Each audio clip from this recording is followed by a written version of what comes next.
Video tutorial for the new Boston. Now in this video we're going to be looking at our php.ini file. Now ini files, or ini files, however you decide to pronounce them. I say ini just because I'm being literal and saying each character.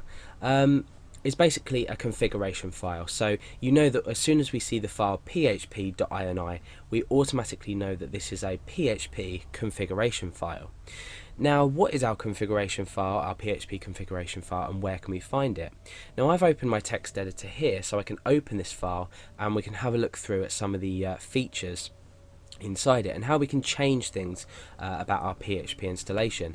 So you can have a good look at this, maybe print it out, take it around with you, look at different things, because it's really useful to get to know inside of your php.ini file, because a lot of PHP problems that you'll later realize when you're coding actually come down to the settings in your php.ini file. So let's create an open dialog, open up an open dialog. Now you can see that at the moment I'm in c:\\examp/php.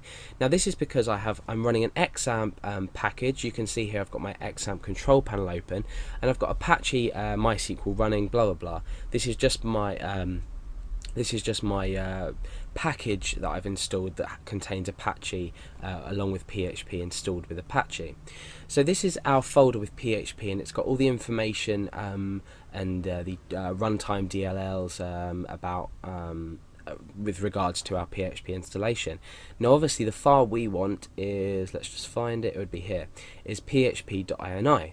So this is the typical location depending on whether you've installed PHP yourself, if you've installed Apache and PHP yourself, or if you're using a package such as xampp, lamp, some of the others ones, we've got wamp, I think. So let's go ahead and just open up our php.ini.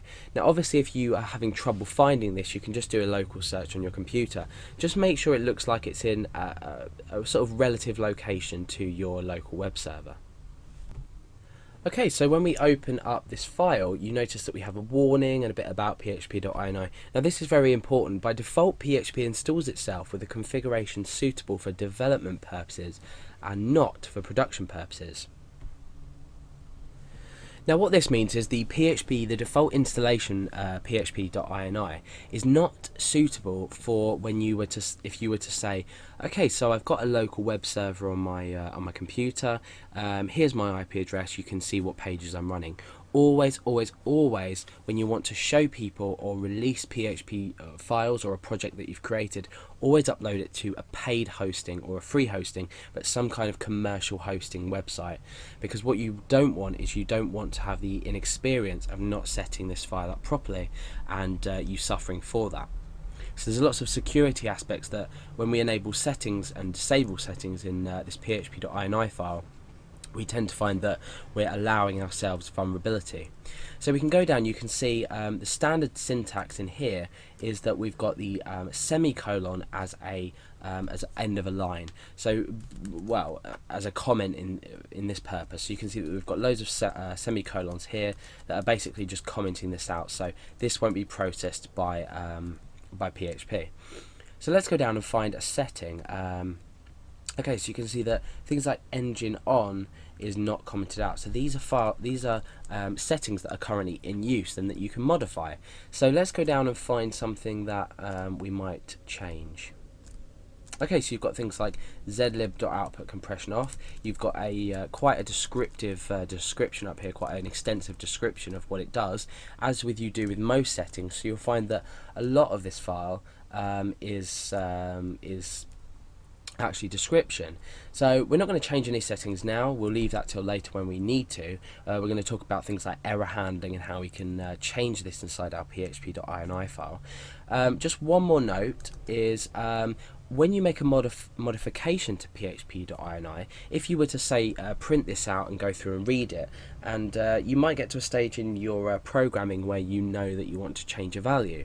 Now once you've changed a value and you've saved the file, so you go file and save, that's absolutely fine. However, what you need to do is you need to either restart Apache manually, or you need to bring up your XAMPP or similar control panel and stop this service before you restart it. So for example, if I was to change something in here, so if I was to change this value for any reason, I should then open up my XAMPP or other control panel, and I stop the service, simply stop the service. Press that again. Okay, so the service is now stopped. We can click start again, wait till that starts back up, and it's running again. Now what we've done is PHP has taken into account the changes that you've made and will now process them according to what you've written. So my strong recommendation will be to have a look through this, see if anything catches your eye, get to know different values and what they do, and read some of the descriptions if you have time, because it's a really useful file to know what you're doing with. A lot of PHP problems that crop up, like I said, are to do with files or to do with the values in this either being disabled or enabled or switched to something that not allowing a certain piece of code that you're using or sort of method you're using on your website or code not to work. So php.ini file is basically the PHP configuration file for PHP. Have a browse around it, and hopefully it will be of some use to you in the future.